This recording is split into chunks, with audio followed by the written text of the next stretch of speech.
Hi guys what's up this is NS. இந்த video நம்ம என்ன பார்க்க போகிறோம் பார்த்துக்கிட்டிங்கன்னா த லா 3 இன்றைக்கி நம்ம டே 3ல இருக்கோம். லா 3 ராபர்ட் கிரீன் நம்மகிட்ட என்ன சொல்கிறாரு அப்படிங்கிறத பார்க்க போகிறோம்.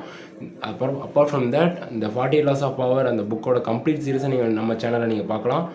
இன்றைக்கி லா 3 பற்றி நம்ம பார்த்துருவோம். சரி, let's get into the video guys. இப்போது லா 3 ராபர்ட் கிரீன் நம்மகிட்ட என்ன சொல்ல வராருன்னு பார்த்தீங்கன்னா கன்சீல் யுவர் இன்டென்ஷன்ஸ் அப்படின்னு நம்மகிட்ட சொல்கிறாரு. சரி, ஓகே. கன்சீல் அப்படின்னா ஃபஸ்ட்டு என்னென்ன மீனிங் என்னென்னு அதோட மீனிங் என்ன அப்படிங்கிறத நான் உங்கள்கிட்ட சொல்லிடுறேன். கன்சீல் அப்படின்னா ஹைடு அப்படின்னு அர்த்தம், ஓகேவா? Your okay. அது என்ன? இன்டென்ஷன்ஸ் அப்படின்னா என்ன அப்படின்னு பார்த்துக்கிட்டிங்கன்னா நம்மளோட பிளான்ஸு, நம்மளோட எய்ம்ஸ் அப்படிங்கிறத சொல்லலாம். சிம்பிளாக நம்மளோட பிளான்ஸ் அப்படிங்கிறத சிம்பிளாக சொல்லிடலாம். அப்போது இதுலேருந்து என்ன சொல்ல வரலாம் அப்படின்னு பார்த்துக்கிட்டிங்கன்னா கன்சீல் யுவர் இன்டென்ஷன்ஸ் அப்படிங்கிற ராபர்ட் கிரீன் நம்மள்கிட்ட சொல்ல வராரு. அது இன்டெரக்டாக நம்மள்கிட்ட எப்படி மீன் பண்ணுறாருன்னு பார்த்துக்கிட்டிங்கன்னா ஹைட் யுவர் பிளான்ஸ் அப்படிங்கிறத நம்மள்கிட்ட சொல்ல வராரு, ஓகேவா? சரி, ஓகே. இதோட மீனிங்லாம் புரிஞ்சுட்டு அப்படின்னு நீங்கள் நினச்சிருப்பீங்க. சரி, நீங்கள் என்ன உங்களுக்கு ஒரு டவுட் வந்திருக்கும். என்னென்னு பார்த்துக்கிட்டிங்கன்னா, சரி எதுக்காக நான் பிளான்ஸை ஹைட் பண்ணணும், யாருக்கிட்ட நான் ஹைட் பண்ணணும் இந்த என்னோடய பிளான்ஸ் எல்லாம்? நார்மலாக உங்களுக்கு டவுட் வந்திருக்கும். இது காமன் தான், ஓகேவா? ஃபஸ்ட்டு யார்கிட்ட ஹைட் பண்ணணும் பார்த்துக்கிட்டிங்கன்னா நம்ம சுற்றி இருக்கிற ஹியூமன்ஸ் கிட்ட தான் நீங்கள் இந்த பிளானை ஹைட் பண்ணணும், ஓகேவா? எதுக்காக ஹைட் பண்ணணும் அப்படின்னு உங்களுக்கு டவுட் வந்திருக்கும். அது எதுக்காகன்னு பார்த்துக்கிட்டிங்கன்னா ஜென்ரலாகவே ஹியூமன் சைக்காலஜி படி ஹியூமன்ஸ் நார்மலாக நேச்சுரலாக எப்படி இருப்பாங்கன்னு பார்த்திங்கன்னா ஒரு 3 கேரக்டரிஸ்டால் ஒரு மேடானவங்க தான் இருப்பாங்க. காட் கிரியேட் பண்ணதுலேயே ஒரு 3 கேரக்டரிஸை நீங்கள் எல்லா ஹியூமன்ஸ்கிட்டையும் நோட்டீஸ் பண்ணலாம். ஃபஸ்ட்டு கேரக்டர் ஒரு க்யூரியாசிட்டியான ஒரு கேரக்டர் நீங்கள் பார்க்கலாம். செகண்ட் ஒரு காம்படிட்டிவ் கேரக்டர் நீங்கள் பார்க்கலாம். தேர்டு ஒரு ஜெலசியான ஒரு கேரக்டர் நீங்கள் எல்லாருக்கிட்டையும் நோட்டீஸ் பண்ணலாம். இந்த ஒரு 3 விஷயத்துக்கு கலந்து ஒரு மிக்ஸ் பண்ண ஒரு கேரக்டர் எல்லா பர்சன்ஸ்கிட்டையும் இருக்கும். அது பாய்ஸ்கிட்டயோ கேர்ள்ஸ்கிட்டயோ இருக்கும் அப்படின்னு நான் சொல்ல வரல. இது காமனாக எல்லாருக்கிட்டேயும் இருக்கும். ஈச் அண்ட் எவ்ரி பர்சன்ஸ் இந்த ஒரு மிக்சடான ஒரு கேரக்டரில் தான் மேடாகிருக்காங்க. ஸோ ஹியூமன்ஸ் ஜென்ரலாக இப்படி இருக்கிறதுனால நீங்கள் பிளான்ஸு உங்கள் சுற்றி இருக்கிற உங்கள் சரௌண்டிங் பர்சன்ஸ் கிட்ட சொல்லும் போது அந்த சரௌண்டிங் பர்சன்ஸ் என்ன பண்ணுவாங்கன்னு பார்த்துக்கிட்டிங்கன்னா ஃபஸ்ட்டு என்ன பண்ணுவாங்கன்னா உங்கள் ஐடியா ஆர்எல்ஸ் உங்கள் பிளானை ஸ்டாப் பண்ணுற விதமாக ஏதாவது பண்ணுவாங்க. பிகாஸ் அவங்க ஜலசியாக இருப்பாங்க. ஜலசி மேட் பண்ணியிருப்பாங்க, ஏற்கனவே சொல்லியிருப்பேன். அந்த ஒரு விஷயத்தால் உங்களோட ப்ராக்ரஸை உங்களோட ஐடியாவை ஸ்டாப் பண்ணுற விதமாக ஏதாவது பண்ணுவாங்க. செகண்ட் விஷயம் என்ன பண்ணுவாங்கன்னா உங்களோட காம்படிட் பண்ணுற விதமாக ஏதாவது பண்ணுவாங்க. இப்போ நீங்கள் பிளான்ஸை நீங்கள் சொல்லிட்டீங்கன்னு வைங்களேன், உங்கள் பிளான் ஓரளவு ஒரு நல்ல பிளான் தான், ஓகேவா? அந்த பிளான் நீங்கள் சொல்லும் போது இவனே அவனா நினைப்பாங்க பார்த்துக்கிட்டிங்கன்னா அந்த ஒரு பர்சன்ஸ் கிட்ட சொல்கிறப்போ அந்த பர்சன் என்ன நினைப்பாங்கன்னு பார்த்துக்கிட்டிங்கன்னா இவனே இந்த அளவுக்கு பண்ணிட்டான், அப்போ நம்ம இதோட தாண்டி இவனுக்கு காம்படிட் பண்ணுற விதமாக நம்ம பண்ணி ஆகணும் அப்படின்னு அவன் நினைப்பான், ஓகேவா? இதுதான் அந்த பர்சன் நினைப்பாங்க. காம்படிட் பண்ணுற விதமாக அவன் நினைப்பான். இன்னொன்று விஷயம் தேர்டு காமனாக எல்லோரும் பண்ணுற எல்லா பர்சன்ஸும் காமனாக என்ன பண்ணுவாங்க பார்த்துக்கிட்டிங்கன்னா இப்போ நீங்கள் பிளான் சொல்லிட்டீங்க அப்படின்னா அந்த பர்சன் உங்கள் பிளானை காப்பி அடிக்க தான் பார்ப்பாங்க. இது நார்மல் பர்சன்ஸ் கிட்டதே இந்த ஒரு 3 விஷயம் நீங்கள் நார்மல் பர்சன்ஸ் கிட்ட உங்கள் சுற்றி இருக்க பர்சன்ஸ் கிட்ட சொல்கிறப்போ இந்த ஒரு 3 விஷயமும் உங்கள் சுற்றி இருக்க பர்சன்ஸ் பண்ண நினைப்பாங்க. ஒன்று ஸ்டாப் பண்ணுவாங்க, இன்னொன்று காப்பி பண்ணுவாங்க, ஆர்எல்ஸ் உங்களோட சம்டைம்ஸ் அவங்க காம்படிட் பண்ணுற விதமாக ஏதாவது பண்ணுவாங்க, ஓகேவா? இதுக்காக தான் ராபர்ட் கிரீன் நம்மகிட்ட என்ன சொல்கிறாருன்னா conceal your intentions or hide your, நான் என்ன சொல்கிறேன்னா ஹைட் யுவர் பிளான்ஸ் அப்படின்னு நான் உங்கள்கிட்ட சிம்பிளாக நான் சொல்லிடுறேன், ஓகேவா?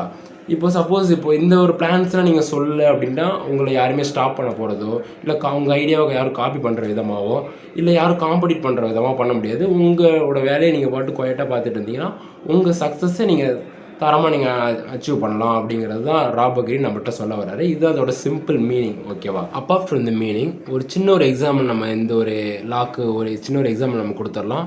அது என்னென்னு பார்த்துக்கிட்டிங்கன்னா ஒரு எக்ஸாம்பிள் நம்ம ஸ்டூடெண்ட் லைஃப் எடுத்துக்கோங்களேன். ஒரு ஸ்டூடெண்ட் இருக்கான், ஏதோ ஒரு காலேஜ் ஏதோ ஒரு இயர் படிக்கிறான், ஏதோ டிபார்ட்மெண்ட் படிக்கிறான்னு வச்சுக்கோங்களேன், ஏதோ ஒரு ரேண்டம் ஸ்டூடெண்ட், ஓகேவா? அந்த ஸ்டூடெண்ட் ஒரு ப்ராஜெக்ட் மேக் பண்ணுறான், ஒரு ப்ரோட்டோடைப் மேக் பண்ணுறான், ரெடி பண்ணுறான். அந்த ஒரு ப்ரோட்டோடைப் ஒரு ரியல் வேர்ல்டு ப்ராப்ளமுக்கு ஒரு பிக் சொல்யூஷனாக அவன் ரெடி பண்ணுற விதமாக கொடுக்குற விதமாக அவன் ரெடி பண்ணுறான் ஒரு ப்ராஜெக்டை, ஓகேவா? இது ஃபஸ்ட்டு விஷயம். அந்த ப்ராஜெக்டை இவன் ஃபுல்லாக கம்ப்ளீட்டாக ரெடி பண்ணிடுறான். எதுக்காக அப்படின்னு பார்த்தீங்கன்னா ஒரு 1 மந்த்துக்கு அப்புறமா ஒரு ஹேக்கத்தானுக்கு நம்ம போய் நம்ம வின் பண்ணிடலாம் அப்படிங்கிற ஒரு இன்டென்ஷனோட இவன் அந்த ஸ்டூடெண்ட் ரெடி பண்ணிடுறான் அந்த ப்ராஜெக்டை, அந்த ஒரு ப்ரோட்டோடைப்பை ரெடி பண்ணிடுறான், ஃபுல் ப்ராடக்டாகவே ரெடி பண்ணிடுறான், ஓகே? ஆனால் அந்த ப்ராடக்ட் ரெடி பண்ணது யாருக்குமே தெரியாது. ஈவன் நம்ம ஸ்டாஃபுக்கெல்லாம் தெரியாமல் நம்ம சக்ஸஸை நம்ம அச்சீவ் பண்ணதுக்கப்புறம் எல்லாருக்குமே தெரியட்டும் அப்படின்ட்டு அவன் என்ன பண்ணிட்டான்னா சீக்கிரட்டாகவே வச்சுருந்துருக்கான். ஆனால் அந்த சீக்கிரட்டாக கடைசி வரைக்கும் அவன் மெயின்டைன் பண்ணாமல் என்ன பண்ணிட்டான்னு பார்த்துக்கிட்டிங்கன்னா, அவன் கூட இருக்க சில ஃப்ரெண்ட்ஸுக்கிட்ட நான் இந்தமாரி ப்ராஜெக்ட் ரெடி பண்ணியிருக்கேன், இது வந்து இந்தமாரி ப்ராப்ளம்ஸ்க்குலாம் ஒரு சொல்யூஷனாக இருக்கும், இது வந்து ஹேக்கத்தானுக்கு நான் 1 மந்த்து நடக்க போகிற ஹேக்கத்தானுக்கு வந்து நான் போயிட்டேன்னா நான் வின் பண்ணிடுவேன் கன்ஃபார்ம். அப்போ வந்து எல்லாருக்குமே தெரிஞ்சிடும் நான் சக்ஸஸ் ஆகிட்டேன் அப்படிங்கிறது. இதுதான் நான் இதுதான் நான் வந்து யோசிச்சு வச்சுருக்க ஒரு ஐடியா அப்படின்ட்டு அவன் என்ன பண்ணிட்டான்னா, அவன் கூட இருக்க சரௌண்டிங் ஃப்ரெண்ட்ஸுக்கிட்ட அவன் சொல்லிட்டான்.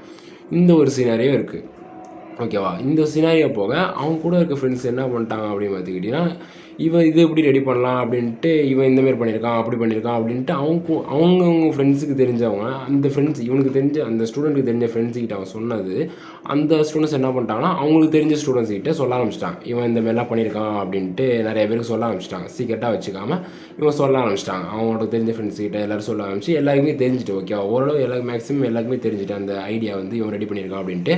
சில ஸ்டூடெண்ட் என்ன பண்ணுறாங்க பார்த்துக்கிட்டிங்கன்னா, இது எப்படி இவன் ரெடி பண்ணலாம், இதெல்லாம் வேஸ்ட்ரா, இதெல்லாம் பண்ணாத, இதெல்லாம் நல்லாவே இல்லை, வேறு எதாவது பண்ணு அப்படின்ட்டு சில ஸ்டூடெண்ட் என்ன சொல்கிறாங்க பார்த்திங்கன்னா, டிஸ்கரேஜ் பண்ணுறாங்க. இவனை டிமோட்டிவேட் பண்ணுற விதமாக சில பேர், கிரிட்டிசைஸ் பண்ணுற விதமாக சில பேர் வேர்ட்ஸ் எல்லாம் இவன்கிட்ட சொல்கிறாங்க. ஆனால் இவன் வந்து அதெல்லாம் கண்டுக்கலை. அப்போ சில ஸ்டூடெண்ட்ஸ் என்ன பண்ணுறாங்க, அப்பார்ட் ஃப்ரம் திஸ் வந்து சில ஸ்டூடெண்ட் என்ன பண்ணுறாங்க பார்த்துக்கிட்டிங்கன்னா, இவன் ஐடியாவை காப்பி பண்ணுற விதமாக, ரீக்ரியேட் பண்ணுற விதமாக பண்ணிடுறாங்க. இந்த ஐடியா வந்து தெரிஞ்சுட்டு, ஓகேவா? அதனால் என்ன பண்ணிட்டாங்கன்னா, சில ஸ்டூடெண்ட் வந்து இவன் ப்ராஜெக்டை ரீக்ரியேட் பண்ணிடுறாங்க. ஒரு வித்தின் 10 டேஸ்க்குள்ளே ரீக்ரியேட் பண்ணிடுறாங்க. அந்த ரீக்ரியேட் பண்ணதும் இல்லாமல் அவங்களுக்கு தெரிஞ்ச ஸ்டாஃபுக்கிட்ட எல்லாத்தையும் சொல்லிடுறான், இவன் வந்து நான் வந்து ரெடி பண்ணியிருக்கேன் அப்படின்ட்டு. இவன் ஃபஸ்ட்டு நம்ம ஸ்டூடெண்ட்டை, நமக்கு தெரிஞ்ச அந்த மெயின் பர்டிகுலர் ஸ்டூடெண்ட் தான் ரெடி பண்ணியிருக்கான். ஆனால் அவன் ஐடியாவை காப்பி பண்ணுற விதமாக இன்னொரு ஸ்டூடெண்ட் வந்து மற்ற ஸ்டாஃப்கிட்ட என்ன சொல்லிட்டான்னா, நான் தான் ரெடி பண்ணது இந்த ப்ராஜெக்டை, இது எப்படி இருக்குது அப்படின்ட்டு கேட்டு, இது வந்து நான் ரெடி பண்ண போகிறேன், இது என்ன பண்ணலாம் அப்படின்ட்டு மற்ற ஸ்டாஃப்கிட்ட கன்சல்ட்டிங்காக கேட்டுட்ருக்கான். கன்சல்ட்டிங் என்ன பண்ணலாம் அப்படின்ட்டு கேட்டுட்ருக்கான். அந்த ஸ்டாஃப்லாம் என்ன சொல்கிறாங்கன்னு பார்த்துக்கிட்டிங்கன்னா, ஹேக்கத்தான் போகிறத விட நீ ஸ்டார்ட் அப், அந்த ஸ்டார்ட் அப், அப்புறமா அந்த பேட்டன்ட்லாம் அப்ளை பண்ணு அப்படின்ட்டு அவங்களுக்கு தெரிஞ்ச ஸ்டாஃப்லாம் இவங்களுக்கு சொல்கிறாங்க, அட்வைஸ் பண்ணுறாங்க. ஓகே, இது சூப்பர் ஐடியாவாக இருக்குது, இது வந்து பேட்டன்ட்லாம் அப்ளை பண்ணினா உன் பேரில் போட்டு ஒரு ப்ராடக்ட் வந்துடும், இது வழியாக நீ வந்து ஸ்டார்ட் அப் ஆரம்பிச்சிடலாம் அப்படின்ட்டு அவங்களுக்கு தெரிஞ்ச ஸ்டாஃப்லாம் சொல்ல ஆரம்பிச்சிடறாங்க. ஆனால் இது வந்து இவனுக்கு தெரியல, நம்மளோட பர்டிகுலர் கேரக்டர், நம்ம மெயின் கேரக்டருக்கு வந்து தெரியல, இந்த மெயின் ஸ்டூடெண்ட்டுக்கு வந்து தெரியல, ஓகே, இந்த ஒரு விஷயம் நடந்துகிட்ருக்கு அப்படின்ட்டு. ஆனால் இவன் ஐடியா இவன் தான் ரெடி பண்ணியிருக்கான் அப்படிங்கிறது யாருக்குமே தெரில டில் நவ். இவன் வந்து என்ன பண்ணிட்டான்னா, அந்த ஒரு ஸ்டார்ட் அப் ப்ராசஸ் அப்ளிகேஷனுக்கு வந்து ரெடி பண்ணுறான், ரிஜிஸ்ட்ரேஷன் பண்ணிடுறான், கவர்மெண்ட்டும் அப்ரூவ் பண்ணிடுது அந்த அவனோட அப்ளிகேஷனை. சூப்பராக இருக்குது, இவனோட ப்ராப்ளம் இவ்வளோ பெரிய ப்ராப்ளமாக இவன் செமையான சொல்யூஷன் கொடுத்துருக்கானே அப்படின்ட்டு அப்ரிஷியேட் பண்ணுற விதமாக அவங்க கவர்மெண்ட் வந்து அப்ரூவ் பண்ணிடுது இவனோட அப்ளிகேஷனை. இதெல்லாம் வந்து வித்தின் 20 டேஸ்க்குள்ளே நடந்துடுது, ஓகேவா? இவன் வந்து இந்த மெயின் கேரக்டர் வந்து ஹேக்கத்தான் போகிறதுக்கு முன்னாடி இந்த விஷயம் நடந்துகிட்ருக்கு. அதுக்கப்புறம் என்ன பண்ணுறேன், ரிப்போர்ட்லேருந்து ப்ரெஸ்ஸு, மீடியாலாம் நிறைய பேர் வந்துட்டுருக்காங்க காலேஜுக்கு வந்து, இதெல்லாம் எப்படி பண்ணீங்க, அதெல்லாம் சூப்பராக இருக்குது, இந்த வேலை பண்ணதுனால ரொம்ப காலேஜு ரொம்ப என்ன சொல்ல அவ்வளோ சூப்பராகிட்டு அப்படின்ட்டு நிறைய பேர் ரிப்போர்ட் எடுத்துகிட்டு இருக்காங்க. ஆனால் இவன் ரிப்போர்ட் கொடுத்துட்ருக்கான். ஆனால் இவன் மெயின் கேரக்டர் வந்து இப்போ தான் பார்க்குறான், இது வந்து நான் செஞ்ச ப்ராஜெக்ட் ஆச்சு, இது என்ன இவனுக்கு ரிப்போர்ட் எடுக்கிறாங்க, என்ன ஆச்சு அப்படின்ட்டு கேட்குறப்போ தான் தெரியுது இவனுக்கு, இவன் வந்து இந்த ப்ராஜெக்டை செஞ்சுட்டான், ரீக்ரியேட் பண்ணுறதான் பண்ணிட்டான் அப்படிங்கிறது இப்போ தான் அவனுக்கு தெரிய வருது, ஓகேவா? ஆனால் இது வந்து எல்லாருக்குமே தெரிஞ்சுட்டு, ப்ரெஸ், மீடியா, கவர்மெண்ட் எல்லாமே தெரிஞ்சுட்டு, இவனோட பேரில் அந்த ப்ராடக்ட் வெளில வந்துட்டு. ஆனால் இவன் காப்பி அடிச்சிருக்காங்கிறது இவன் மெயின் கேரக்டருக்கு மட்டும்தான் தெரியும், மற்ற ஸ்டூடெண்ட்ஸ் எல்லாமே தெரியும். ஆனால் எல்லாருக்குமே இப்போ எல்லாம் தெரிஞ்சு போயிட்டு அப்படின்னா, இவனோட பேரில் ப்ராடக்ட் வந்துட்டு அப்படின்னு நிறைய பேருக்கு, கவர்மெண்ட்டுக்கு அந்தமாரி சுற்றி இருக்க டிஸ்ட்ரிக்ட்லாம் தெரிய ஆரம்பிச்சிட்டு, ஓகேவா? ஈவன் இவன் வந்து என்ன தான் ஹேக்கத்தான போனாலுமே என்ன சொல்லுவான்னு பார்த்துக்கிட்டிங்கன்னா, இந்த ப்ராஜெக்ட் ஏற்கனவே எக்ஸிஸ்ட் ஆகிட்டு உங்கள் காலேஜில் ஏற்கனவே பண்ணிட்டாங்களே, அப்புறம் இந்த ப்ராஜெக்ட் எடுத்துகிட்டு வரீங்க அப்படிங்கிற மாதிரி தான் சிம்பிளாக ரிஜெக்ட் பண்ணி அனுப்பிடுவாங்க. ஸோ இவன் இந்த ஸ்டூடெண்ட் மெயின் கேரக்டர் வந்து ஃபுல் ஹோப்பை லூஸ் பண்ணிடுறான் இந்த ஒரு பாயிண்ட் ஆஃப் வியூவில். ஓகே, இதுதான் இதோட ஸ்டோரி. இந்த ஸ்டோரியிலேருந்து என்ன சொல்லலான்னு பார்த்துக்கிட்டிங்கன்னா உங்களுக்கே சிம்பிளாக புரிஞ்சிருக்கும். இவன் பிளானை சொன்னதுனால தான் என்ன ஆச்சுன்னு பார்த்துக்கிட்டிங்கன்னா, நிறைய ஸ்டூடெண்ட் வந்து கிரிட்டிசைஸ் பண்ண கூட நீங்கள் ஒரு சைடில் வச்சிடலாம். ஆனால் இவன் வந்து என்ன பண்ணிட்டான், இந்த ஸ்டூடெண்ட் வந்து ரீக்ரியேட்டே பண்ணி அவனுக்கு கிடைக்க வேண்டிய சக்ஸஸை இவன் வந்து ரீப்ளேஸ் பண்ணுற விதமாக அவன் சக்ஸஸை இவன் கிராப் பண்ணிட்டான் அப்படின்னு நம்ம சிம்பிளாக சொல்லிடலாம். ஸோ இந்த இவன் வந்து மெயின் கேரக்டர் வந்து பிளானை சொல்ல அப்படின்ட்டா ஹேக்கத்தான் போயிருப்பான், ஹேக்கத்தானால் போயிட்டு சக்ஸஸ் அடைஞ்சிருப்பான். சக்ஸஸை அச்சீவ் பண்ணது இல்லாமல் அவன் ஸ்டார்ட் அப் அந்த லைனில் போயிருப்பான், ஓகேவா? இது எப்போது அப்படின்னா இவன் வந்து பிளானை சொல்ல அப்படின்னா. ஆனால் இப்போ என்னாச்சு, சொன்னதுனால இவனோட சக்ஸஸ் வந்து இவன் கிராப் பண்ணுற விதமாக ஆகிட்டு ஸோ இதனால தான் ராபர்ட் கிரீன் என்ன சொல்கிறாரு ஃபைனலாக பார்த்துக்கிட்டிங்கன்னா ஹைட் யுவர் பிளான்ஸ் அப்படின்னு நம்மள்கிட்ட இன்டெரக்டாக கன்சீல் ஒரு இன்டென்ஷன் அப்படின்னு நம்மள்கிட்ட சொல்ல வராரு. ஓகேவா, இதுதான் லா 3 நம்மள்கிட்ட ராபர்ட் கிரீன் சொல்ல வராரு. இது உங்களுக்கு இந்த வீடியோ உங்களுக்கு பிடிச்சிருக்குன்னு நம்புகிறேன்.